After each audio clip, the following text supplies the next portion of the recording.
Graças a Deus, queridos irmãos, sejam todos muito bem-vindos. Uma grande alegria tê-los com a gente aqui no nosso canal da TV Promessa RS. Sejam todos muito bem-vindos. Estamos iniciando mais uma Escola Bíblica do Sul. Este é o nosso encontro semanal e a gente agradece todos vocês que se colocam aqui com a gente, em frente aí do seu televisor, do seu aparelho, todas as quintas-feiras, neste mesmo horário, para estudar a lição bíblica aqui com a gente. Sejam todos muito bem-vindos. Todas as quintas, às 19h30, nós temos aqui este encontro marcado com cada um de vocês. Nós estamos numa jornada pela primeira carta do apóstolo Pedro, capítulo 4, versículo 10, que é a nossa lição. Estamos caminhando hoje aí já para a penúltima lição, Lição bíblica que tem como tema um povo, uma missão, múltiplas formas. Uma jornada que, digo e repito, nós estamos terminando, mas a nossa gratidão por você que tem nos acompanhado aqui todas as semanas, estudando com a gente, fazendo parte aqui dessa trajetória, dessa jornada em que a gente estuda aqui a nossa lição bíblica na nossa Escola Bíblica do Sul.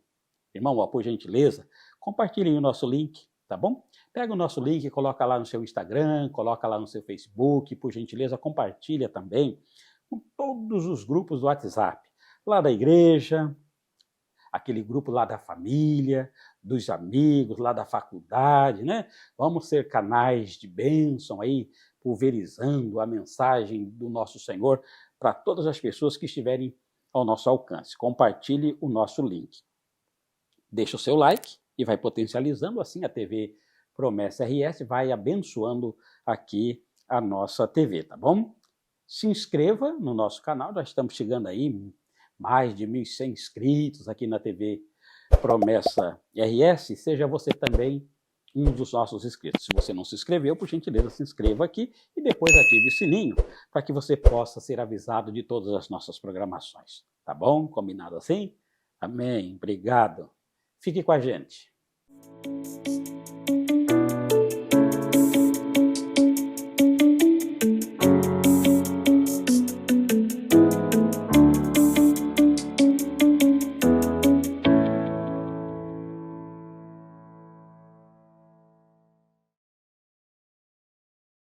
Queridos irmãos, estamos de volta para o estudo da nossa lição e hoje nós estaremos estudando a lição de número 12, que tem como tema múltiplas formas, diferentes contextos. Está aqui com a gente hoje a diaconisa Elaine, ela é aqui de Gravataí, 65, você já conhece, está sempre aqui nos ajudando, abençoando com os comentários, Diaconisa Elaine, seja muito bem-vinda, obrigado por sua colaboração, sempre nos ajudando muito aqui na Escola Bíblica do Sul. E a Diaconisa Elaine, ela é a líder do Ministério de Ensino, da Convenção do Rio Grande do Sul. Seja bem-vinda, por gentileza. Fique à vontade aí para dar a sua saudação inicial. Muito obrigada mais uma vez, pastor, pela oportunidade que ela sempre vem agregar às nossas vidas. Para mim é uma alegria, uma satisfação poder, passar estes momentos com os irmãos, chegar, através da mídia, que é algo, bastante surpreendente o alcance que tem. Então, a palavra vai sendo colocada, ensinada, e isso nos traz uma grande satisfação poder participar, poder ajudar. Amém. É importante. Amém. E eu sempre acho que é bem oportuno eu dizer, principalmente para você, meu irmão, minha irmã, que às vezes os nossos convidados, falam desse prazer, e é bom que se diga mesmo assim, que todos eles, eu vou dizer um pouquinho mais da diaconisa Elaine, porque ela congrega aqui na Promessa de Gravataí 65, ela é professora da escola bíblica, e de fato ela é uma grande entusiasta mesmo, ela é apaixonada por escola bíblica, assim, faz parte, gosta, é aguerrida, enfim, então, o estudo da palavra, tanto na escola bíblica, mas em outros momentos, então, é importante ser, mesmo, Tem que ser, Tem que ser, E depois que tu descobre a tua linha de pensamento, de vamos dizer, os talentos e os dons que se direcionam, a gente se complementa, se satisfaz nessa obra, nesse trabalho, Isso enche o coração, É verdade. Queridos, nós estamos indo para a lição de número 12, como eu disse no início, Olha aí, ó. Um povo, uma missão, múltiplas formas, nós estudamos 4 lições sobre um povo, né? As lições de número 1 até a 4. Nós vimos sobre a teologia da unidade, os distintivos da unidade, o alcance da unidade e depois o propósito da unidade. Depois nós passamos outras 5, 6, 7, 8 e 9, mais 5 lições a respeito da missão. Em todos esses momentos, a diaconisa Elaine esteve aqui com a gente. Aí nós vimos sobre uma missão, a comunidade da missão, o conteúdo da missão, o coração da missão, o campo da missão e a capacitação para a missão. E agora nós estamos no último bloco, né, que é sobre as múltiplas formas, e hoje nós estamos na lição de número 12. Neste último bloco são 4 lições, múltiplas formas, diferentes dons, diferentes chamados, diferentes contextos e diferentes iniciativas. Já estudamos os diferentes dons, os diferentes chamados, e hoje nós estaremos estudando a penúltima lição desta série sobre diferentes contextos. E aí, feita relembrando, né, essa nossa jornada, essa caminhada até aqui, aí nós temos aqui, já pedindo a ajuda aqui da diaconisa Elaine, nós temos aqui o texto básico, como sempre aqui a introdução, o tema da lição sobre diferentes contextos, o nosso objetivo. Vou pedir para a diaconisa Elaine nos ajudar aqui com uma palavrinha inicial a respeito, então, da lição de número 12. Bom, pastor, como já foi colocado, né, sobre diferentes contextos, e nós temos a ideia que desbravar estes campos missionários, né, essas pontes que nós temos que criar entre aqueles que não conhecem o Evangelho e que estão espalhados pelo mundo culturalmente, né, agora é um evangelho global e ele tem que ser transcultural. E para que isso aconteça, eu tenho que ter esse aporte evangélico, primeiramente, mas eu tenho que chegar naquele grupo, naquela etnia, naquela cultura, com muito, trazendo para eles, para estas pessoas, uma confiança, sendo um evangelho muito responsável, né? De uma forma muito cativante também, né? E isso Paulo ele vai mostrar exatamente nesse capítulo 17 de Atos, ele vai mostrar exatamente isso, ele vai nos deixar exemplos que nós podemos aí tirar, né? Daria muito mais lições só esse capítulo, né? Mas ele vai nos mostrar, vai deixar exemplos práticos para que nós possamos transpor estas barreiras, né? E essas barreiras para que eu possa avançar com o evangelho. Então é um evangelho que se faz na confiança, na responsabilidade, com o auxílio do Espírito Santo. Eu não posso me esquecer disso, então, que eu estou abrangendo outras culturas e essas culturas merecem todo o nosso respeito, toda a nossa atenção, né? Então, eu creio que como vamos trabalhar diferentes contextos, Paulo já estava nos dando esse exemplo aí, né? Então, é nessa linha de pensamento, né? Interessante, né? É bem desafiador, eu diria, né? Eu fico pensando, tanto naquele contexto, como você bem disse, né, para Paulo, imagina, né, vai para todos os lugares, daqui a pouco, vários contextos mesmo, e o evangelho vai chegando. Claro que nós temos hoje 2000 anos, né, ao nosso favor, todo o evangelho, enfim, mas mesmo assim, né, os contextos são diferentes. Eu fico pensando às vezes, né, que a promessa está aí com 90 e poucos anos, indo para 100 anos, né? O contexto é diferente, mesmo estando no Brasil, né, de 40, exatamente, 50 anos atrás. Então é bem interessante mesmo, é bem desafiador pensar nessa direção. Diaconisa Elaine, aqui nós temos sobre a divisão aqui, né, da nossa lição. Eu sempre inicio dizendo isso, que os irmãos também já estudam a lição aí todos os dias na sua casa. Nós temos aqui, ó, a pregação e a denúncia do pecado. Isso estamos falando dos diferentes contextos. A pregação e a denúncia do pecado, a pregação e a acepção de pessoas, e a pregação e os pontos de contato, que a diaconisa já deu aqui uma palhinha para a gente na sua primeira fala. Então, pensando nisto, aí eu já vou direto aqui às perguntas, porque vão remeter a esses comentários aí, a gente ganha tempo também, porque o nosso tempo aqui ele é limitado, ele é curto, né? Muito bem, então, a primeira pergunta diz assim, lendo Atos 17, responda. Qual era o motivo da indignação de Paulo em Atenas e o que isso nos ensina sobre a fidelidade bíblica na pregação do Evangelho? Qual era a indignação e o que isso nos ensina? Bom, Paulo, ele ao pregar, né, como ele era ao pregar aos gregos, e ele como um homem, né, muito viajado, muito experiente, né, muito assentado na palavra de Deus, com bom conhecimento, ele tinha, eu creio que, né, alguns princípios, principalmente os princípios bíblicos, mas ele também conhecia aonde ele estava indo, com quem ele estava atuando. E até quando nós lemos o versículo, quando a gente lê assim num primeiro momento, ele meio que dá uma chocada, né? Quando tu olha aquilo assim, meio que tu te choca também, entendendo, né? Que ele diz que Paulo ficou muito indignado, né? Ao ver os ídolos por toda a cidade.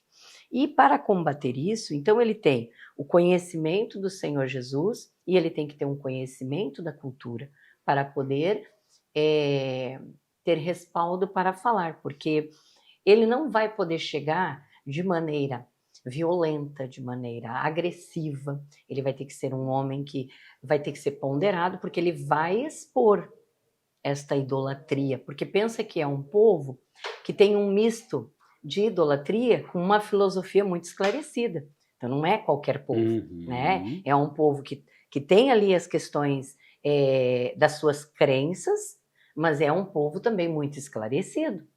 Pelo menos, né, a sociedade, vamos dizer assim, a parteada sociedade, né? Então, porque são divididos em classes. E isso remete que Paulo tem que ter esse cuidado para expor essa indignação. Então, ele vai ter que fazer, como eu havia comentado no primeiro momento, ele vai ter que expor de modo muito responsável, ele vai falar, né, fazendo essas conexões, porque quando nós estudamos todo o capítulo 17 de Paulo, ele vai combater estes pecados que estão ali em volta, assim como nós devemos fazer, né? Nós devemos combater a idolatria? Devemos, né? Nós devemos combater os vícios? Devemos, assim como a promiscuidade, o consumismo. Paulo também vai debater estas coisas e vai trazer à tona, mas isso sempre como aquilo que nós estávamos, né, que eu penso que vai nos descortinando aqui, que é um evangelho muito centrado na palavra de Jesus, porque ele é o início e o fim de todas as coisas, e também muito responsável com aquela cultura que está ali. Né? Então, é por isso que quando os missionários, os pastores, ou nós vamos fazer, seja um projeto pequenininho ou um projeto bem maior e bem mais desafiador, exige que eu passe essa confiança, que eu passe esse respeito. Eu achei muito interessante quando eu vi o podcast do pastor José Lima, lá em Portugal, e ele falou muito ao meu coração quando ele coloca, né, que lá ele não fala um Jesus que está sendo vendido hoje em dia, né? Um Jesus estereotipado, mercadorizado. Ele fala um Jesus raiz, um Jesus verdadeiro. Este Jesus que está na Bíblia, esse Jesus que Paulo falava. Exatamente. Né? É esse Jesus que está convencendo aquela cultura que abandonou praticamente a religião. Então, voltar a este contexto, então, isso me chamou muita atenção. Então, ele está analisando. E que exemplo tão prático e bem atual. Então, que era exatamente o que Paulo fazia.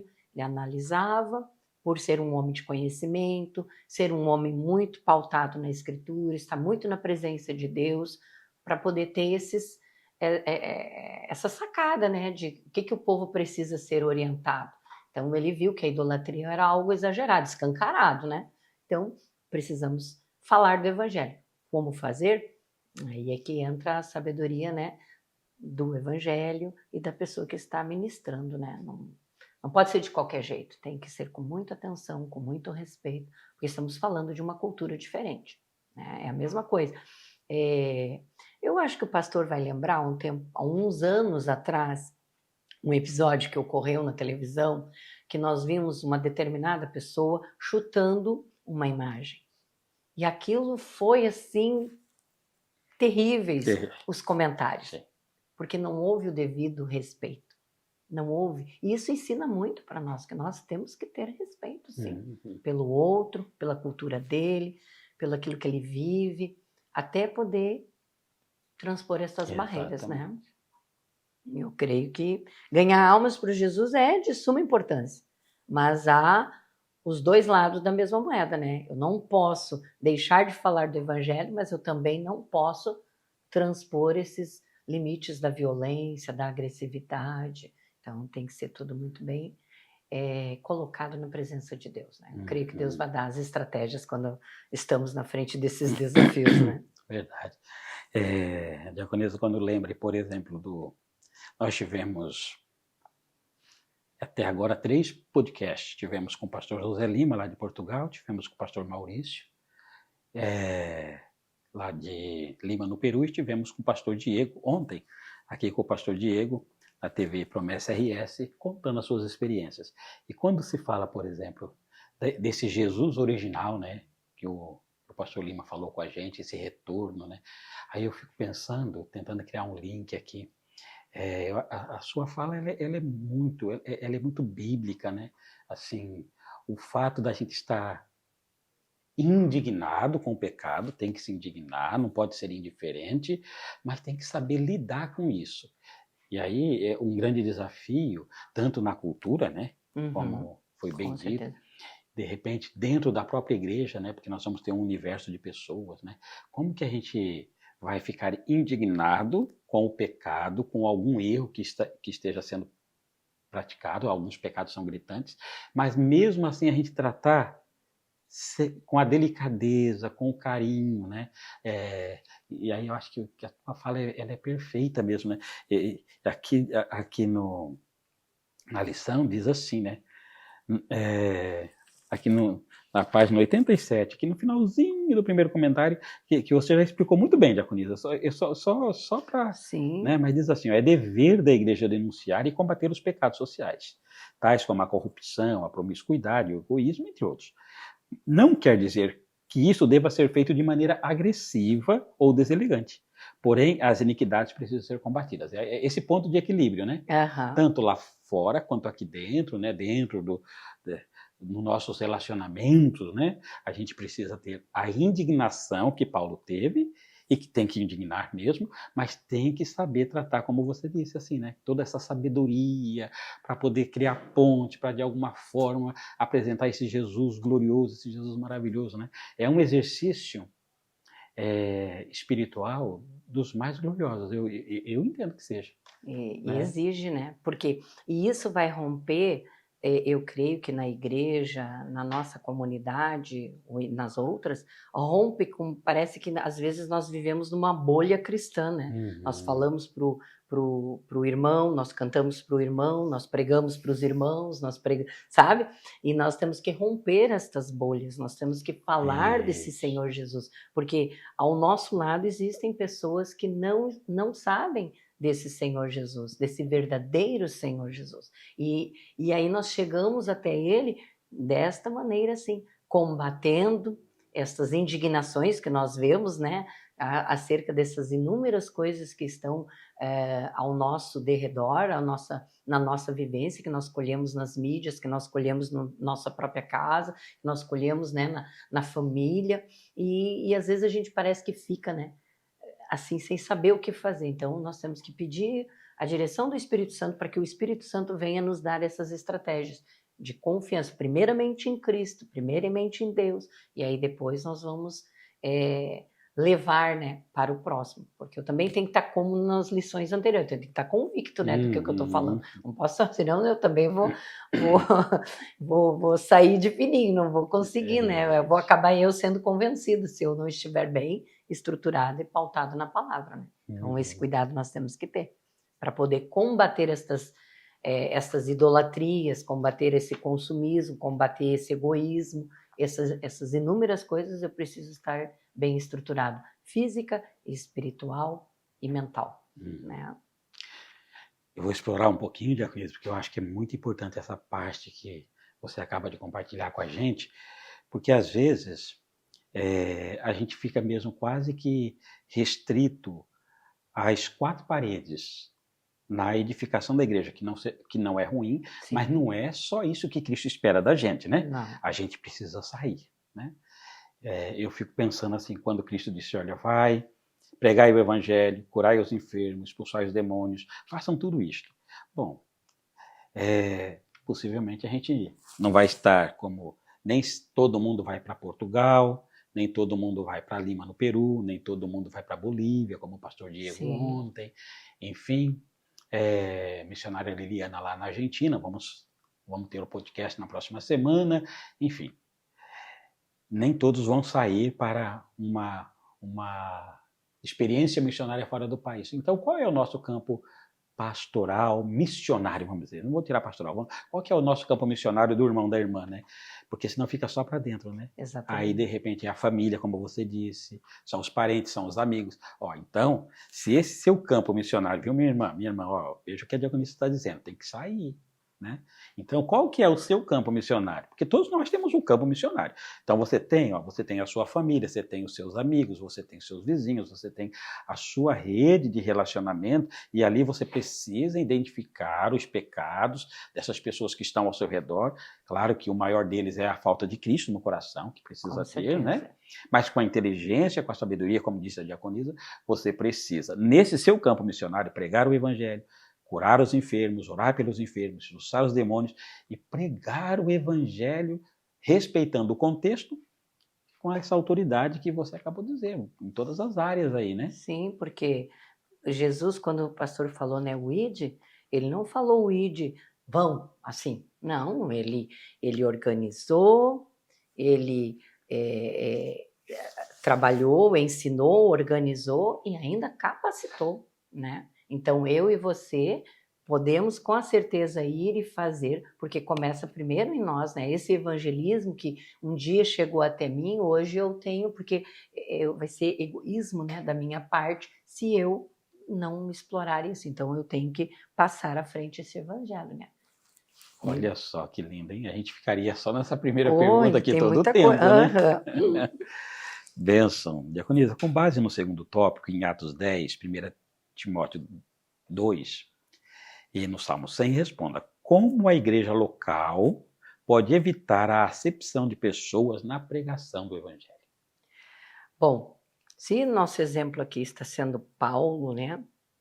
E ele não media esforços, porque ele pregava nos mercados, nas praças, na beirada de rios, né? Nas sinagogas. Ele não se limitava às quatro paredes, como nós falamos aqui. Então, ele não fazia acepção. Era homem, era mulheres, né? E ele provavelmente falou para jovens, falou para mais jovenzinhos, falou, porque aqui não tem o registro, mas eu creio que Paulo não deve ter, cumprir uma regra que é não fazer acepção de pessoas. Né? O próprio apóstolo Tiago vai dizer, né?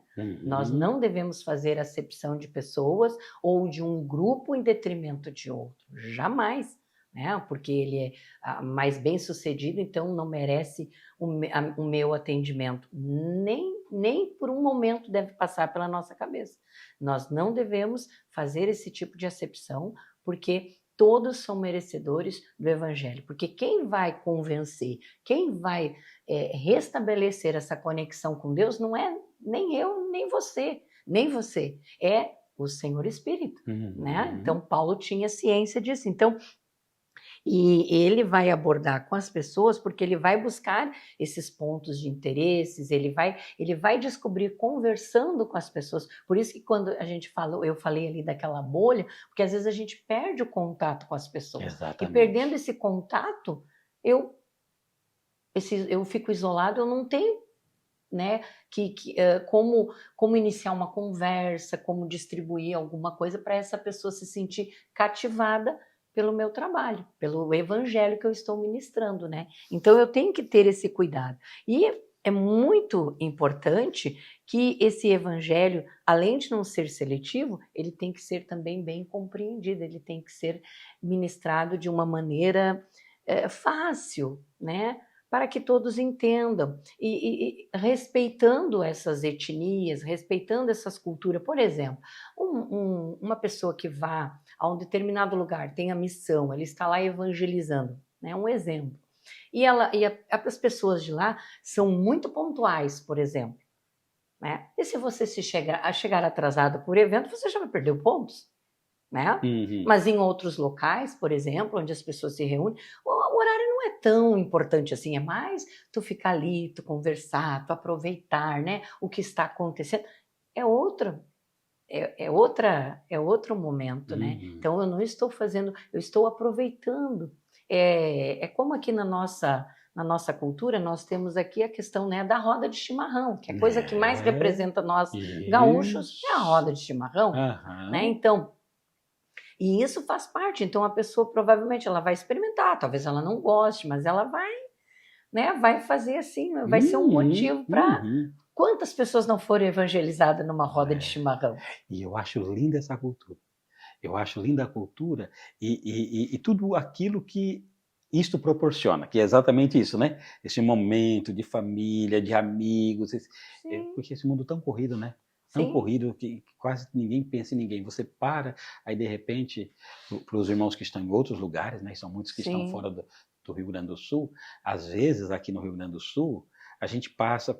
Em diversos horários, a gente passa na cidade mesmo, Gravataí, por exemplo, aí lá, tá lá o casal, de repente mais um ou dois. É isso, né? na frente de casa. Na frente de casa, tomando chimarrão. Perto do meio-dia. Exatamente. Né? Assim. Eu lembro quando isso não é raro acontecer, isso acontece sempre. Eu aprendi a tomar chimarrão com a minha falecida sogra, né? Porque nós não tínhamos hábito em casa. E quando ela vinha me visitar, eu tomava chimarrão de manhã, de tarde, de noite. Olha aí, ó. Tá e vendo? tomava chimarrão. Aprendi a gostar do chimarrão, né? Então, mas são essas as coisas importantes. Então, eu tenho que ter em vista, né? Se é um público jovem, o que esses jovens gostam? Então, a pessoa que vai evangelizar, ele tem que ter essa didática com essas pessoas, né? Sem fazer exceção. Não é porque agora eu estou só voltado para os jovens que eu não vou atender os mais velhos ou os bens pequenininhos, porque o próprio Jesus, quando os apóstolos estavam lá reunidos, vieram algumas criancinhas e deixai vir as minhas criancinhas. E ainda deu uma lição, né? Foi. Ainda deu uma lição. Não foi fácil ali. Não, então, porque se você não for que nem uma criança, você não entra no céu. Então, é isso que é importante. Então, eu tenho que aproveitar de modo que eu me faço uma pessoa compreendida no meio lá. É claro que também eu não posso deixar ser levado por esse meio. Tudo tem um equilíbrio. Né? Nós sabemos que muitas vezes, dependendo do lugar onde a pessoa pode evangelizar, ela pode acabar comprometendo até a fidelidade a Deus. Né? Isso tem que ficar sempre muito bem claro. Né? Então, eu tenho que ter sempre muito respaldo nas escrituras. Que a gente entra nessa cultura, né? Mas a fidelidade bíblica, os princípios, eles são inegociáveis, né? Exatamente. Isso é muito importante. Benção. A terceira pergunta, diaconisa, diz assim, ó, de acordo com o terceiro tópico, comente o desafio enfrentado por Paulo para evangelizar os filósofos epicureus e os estoicos. O que podemos aprender com a postura de Paulo ao evangelizar esses grupos? Grupos diferentes, como que Paulo reage diante desse cenário? Uma coisa está ligada à outra, né? Não podemos fazer acepção, a mesma coisa Paulo. Mesmo porque o próprio cristianismo ele está dentro dessa cultura helênica, né? O próprio evangelho, o Novo Testamento foi escrito no grego, então existia, né, uma necessidade aí de aprender esta língua. Ela era conhecida, era o inglês da época, né? Era o grego. Então, e ele, como um bom evangelista e sabedor da língua grega, e ao falar eu penso, né? Isso é uma coisa que eu penso. Ao falar nos mercados, ao falar nas cidades, nas casas, nos lares, nas pessoas, ele chegou ao conhecimento desses filósofos, porque antes nós falamos, né? É um grupo de elitista, né? De pessoas muito bem esclarecidas, pessoas muito bem estudadas, e nesse ambiente, então, vai ter esses filósofos. E são eles que convidam Paulo. Eu achei isso interessante. Se você ler o capítulo 17, você vai ver que são eles que dão a oportunidade, convidam eles, né, para um local de estudo, que é o Areópago, lá onde eles se reúnem, debatem ideias, confrontam ideias, porque eles ouviram falar que este tal de Paulo estava apresentando algo novo, né? Então, o que é que eles estão? Eles ficaram curiosos, né? E só que nesse meio termo aí, nós temos que entender que os estoicos pensam de um jeito, os epicúreos pensam de um jeito, e eles estão ali curiosos, né, para saber. Mesmo que não venha a agradar depois, mas Paulo vai ter a oportunidade de esclarecer, né? Os epicúreos, eles têm, criado uma escola que permaneceu, essas duas escolas permaneceram mais ou menos até o 4º século depois de Cristo, depois elas se diluem em outros, não quer dizer que não havia outras correntes filosóficas na época, mas os epicureus, eles são fundados por Epicuro, e eles preveem mais, assim, prezam, né, o prazer à vida, é uma vida de mais contemplação. Eles são homens, vamos dizer assim, que não estão preocupados, ansiosos, né? Eles vão deixar a vida... Tem aquela vibe que nós às vezes falamos, viva a vida como se fosse o último dia. O senhor já ouviu isso, né? E não deixa de ter um pouquinho aí de epicurismo. E eles têm mais essa vibe. Então eles vão ser pessoas assim, mais... às vezes até demonstrando assim um pouco assim, até sem esperança. Não adianta lutar muito, a vida é assim mesmo, vamos, né, aproveitar o momento, aquela coisa assim, né? Já os estoicos, eles já são bem mais ativos, eles são voltados para os exercícios físicos, são mais materialistas, né? Eles são homens, porque essa é uma realidade masculina, né? Isso não se refere à mulher na época. Então, eles vão ser pessoas mais fatalistas, né? Mais agressivas, talvez, no trato da vida. Então, e Paulo vai ter que jogar com essas questões, porque elas permeiam a vida de todos, né? Então, apresentar a mensagem cristã nesta oportunidade e mostrar esse Deus cristão como que ele criou todas as coisas, independente do homem, independente do que eu e você crê, ele criou.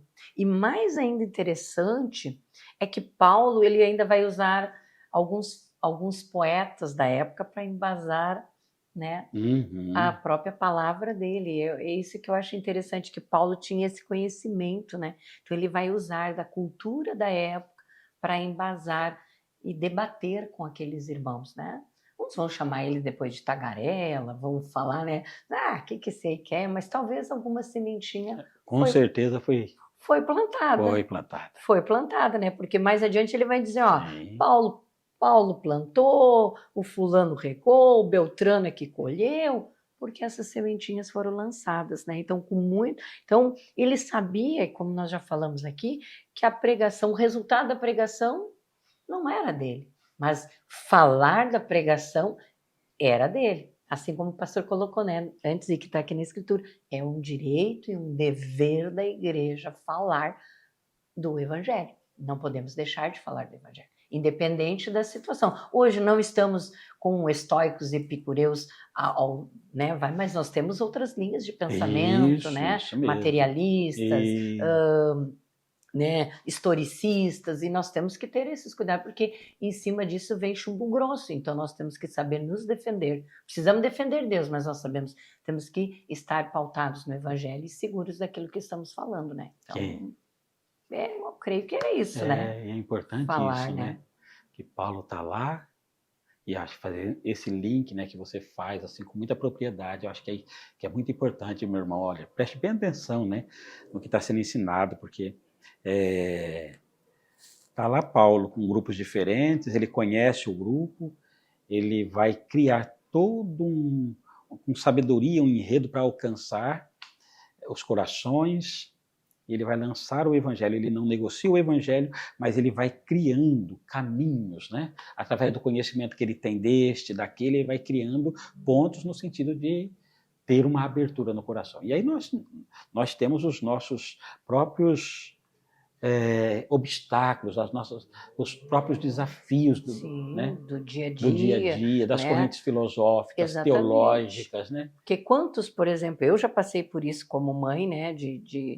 Hoje já são adultos, mas na escola, né? Vinham com ideias que os professores trazem e que às vezes batem de frente com aqueles Sim, ensinamentos que você, exatamente. com as tuas crenças, e isso tem que ser deixado bem claro para o filho, para a filha, como a Bíblia, você não deve negar. Olha, lá no mundo, muitos pensam assim, mas nós pensamos dessa forma. Existem essas linhas de pensamentos, né, sobre o criacionismo e o evolucionismo. São duas correntes que se debatem, né, e que um puxa para cá, outro puxa para lá. Então, nós temos que saber, e onde é que eu fico no meio de tudo isso?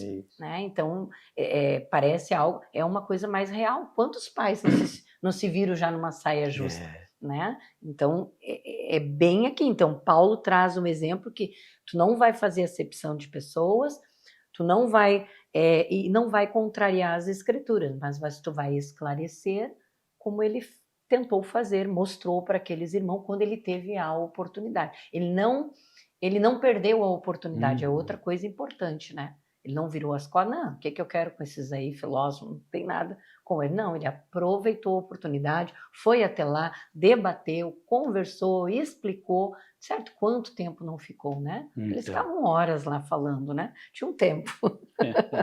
Ó, queridos, coloca isso. Paulo aproveita todas as oportunidades, com sabedoria ele entra no mundo das pessoas, das diversas correntes. Terceiro, ele não negocia a fidelidade da Bíblia. Não, é inegociável os princípios do Evangelho, né? Inegociáveis. Exatamente. Muito bem, caminhamos aqui já para a quarta pergunta, Diaconisa. Diz assim, lendo 1 aos Coríntios capítulo 9, contextualizar a mensagem do Evangelho consiste em pregá-lo de um modo que o ouvinte compreenda. Ajuda a gente. Bom, como Paulo, ele mostrou exatamente isso. Ele conseguiu, né, contextualizar a palavra de Deus sem quebrar os princípios espirituais que nós estávamos colocando e fazendo com que estas pessoas, esses pecadores, né, não levem a mal esta palavra, né,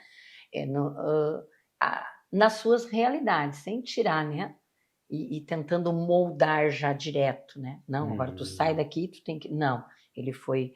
Com as oportunidades que foram sendo abertas, ele conseguiu contextualizar. Qual é o exemplo que está lá em Atos, né? Ele vai passear, ele vai ver que existe um monumento ao Deus desconhecido. E aí ele aproveita esse ponto, né, de contato, essa brecha que há. Só, olha, vocês têm um Deus aí, é esse Deus que eu estou trazendo para vocês. É essa divindade aí que criou todas as coisas, que tem tem um início, mas não tem um fim, né? É esse Deus aí poderoso que eu venho trazer para vocês. Então ele aproveita isso para ter esse espaço. Então ele como um homem muito inteligente, perspicaz, que às vezes nos falta, né, essa perspicaz, ele nas suas andanças, nas suas caminhadas, onde ele estava, ele percebia essa cultura e ele conseguia relatar este evangelho de modo sem tirar, né, aproveitando os costumes, os valores, porque o bom evangelista, eu creio que essa lição veio também para ensinar a mim e ensinar a nós que nós não precisamos, como nós já vimos, né, sair, nos enclausurar para servir a Deus. Muito pelo contrário, nós podemos aproveitar todos os diferentes contextos para poder trabalhar e analisar aquele local aonde eu quero. Eu tenho que ver qual tipo de crença que aquelas pessoas têm, aquela etnia, aquele grupo, né? Que tipo de costumes, que tipos de vestuários, né, as pessoas usam. Porque, por exemplo, tu vai evangelizar, por exemplo, tentar trabalhar grupos de muçulmanos. São pessoas muito, né, arredias em muitos aspectos, Tu não vai falar para um muçulmano, uma muçulmana, como se tu estivesse vestido numa praia. Jamais.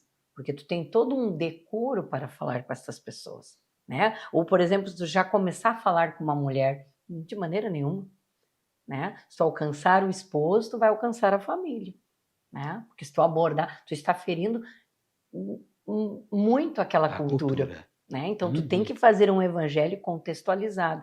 Eu achei interessante que no domingo, a minha filha segue nós seguimos, às vezes eu assisto com eles, um casal no YouTube, e agora eles estão no Paquistão. Mas me chamou interessante que lá no Paquistão, por isso veio a ideia do muçulmano, porque eles são de maioria muçulmana, né? E aí eles passeando com as câmeras, falando isso, falando aquilo, né? Eu achei interessante. E aí quando eles as pessoas passam e ficam olhando sérias, né? Aí tu fala, salam aleikum, né? Que é, a paz esteja com você. As pessoas se derretem. Por quê?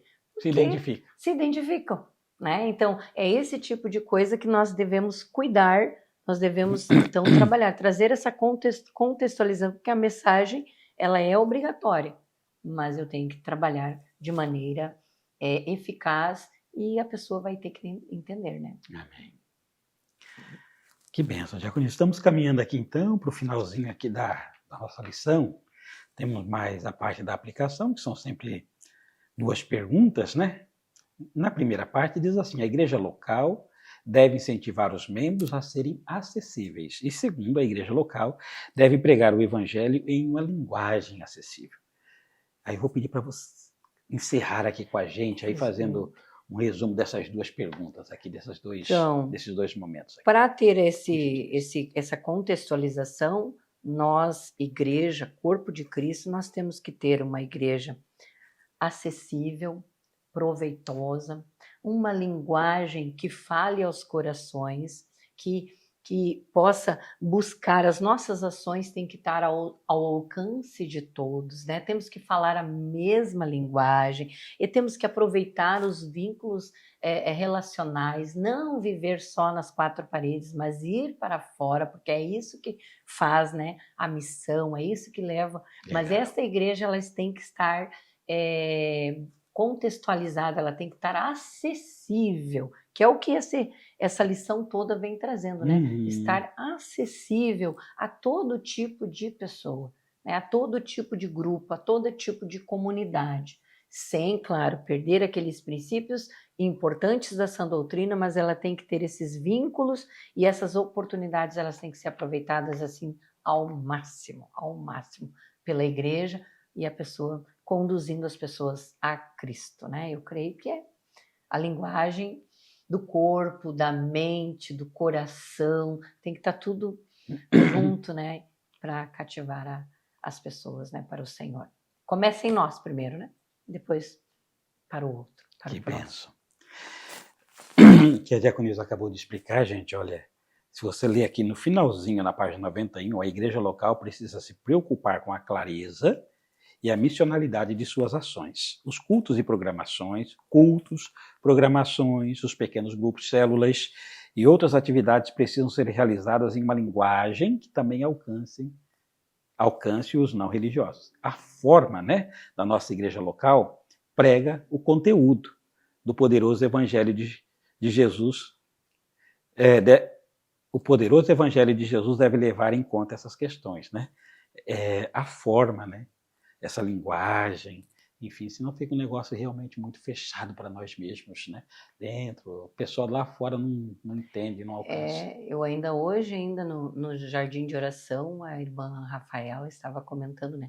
Que ela tem falado, fazer missão, levar o evangelho. E aí as meninas e os meninos até, inclusive, não, vamos pegar o endereço da igreja, sai da escola, distribui convitezinhos, folhetinhos, sabe? Olha que lindo. Então, fazer evangelismo, porque ela está falando, né? Tem que fazer evangelismo, tem que buscar, sabe? De modo acessível, porque eles são, né? Eles se entendem, né? Assim como um adulto já tem. Então essas coisas, aproveitando todas as oportunidades, ser conhecido nas mais diversas maneiras, né? Que vão atrair a um evangelho sadio, a um evangelho cristão, raiz, verdadeiro, como é o do nosso Senhor Jesus, né? Amém. Amém, amém. Diaconisa Elaine, muitíssimo obrigado, que Deus te abençoe, como é bom tê-la aqui, como é bom te ouvir. Obrigada, agradeço. Deus abençoe. Obrigado, meu irmão, obrigado, minha irmã. Eu vou pedir, por gentileza, a diaconisa para fazer uma oração para a gente encerrar a nossa Escola Bíblica do Sul de hoje. Por gentileza, acompanhe a gente aí na nossa oração, tá bom? Baixe a sua cabeça. Ó Deus soberano e poderoso, muito gracioso é o teu nome, Pai. Nós estamos muito felizes, Senhor, porque Tu nos tem dado grandes oportunidades para falar do Teu Evangelho. Às vezes está ali ao nosso alcance, ao nosso lado. Senhor, nos dá sabedoria para nós não perdermos nenhuma oportunidade. Nos envia aqueles, ó Pai, a qual nós precisamos falar da Tua palavra, do nosso jeito, porque Tu conheces o nosso coração, Tu sabe da nossa maneira como é que nós vamos cativar. E sempre estarmos, ó Pai, muito presente na Tua presença, Senhor. Sempre estarmos muito em contato contigo, Senhor, para que nós possamos exprimir as Tuas palavras, expressar as Tuas palavras de modo compreensivo, de modo contextualizado, sem ferir, sem magoar, ó Pai. Muito obrigada, Senhor, pela oportunidade que Tu nos dá. Abençoe a cada um, Senhor, que está assistindo, que já assistiu, que vai reassistir, que alcançará outras vidas, porque Tu és excelso e soberano. Te damos graças por tudo, em nome de Jesus. Amém. Amém, amém. Amém. Obrigado, diaconisa, que Deus abençoe sua vida, pela sua contribuição, nossa gratidão. Agradeço. Amém. Obrigado, meu irmão, obrigado, minha irmã, que Deus abençoe. Por gentileza, compartilhe o nosso link, deixe o seu like, por gentileza, se inscreva no nosso canal TV Promessa RS. Nós já estamos aí com mais de 1.100 inscritos aqui na TV Promessa RS, mas nós queremos chegar aí, ó, perto de 1.500 até o final do ano. A gente conta aí com a sua inscrição, tá bom? Ajuda a gente aí. Ative o sininho para que você possa ser avisado de todos os nossos programas. Muitíssimo obrigado. Que Deus abençoe a todos vocês. Fiquem com Deus. Amém.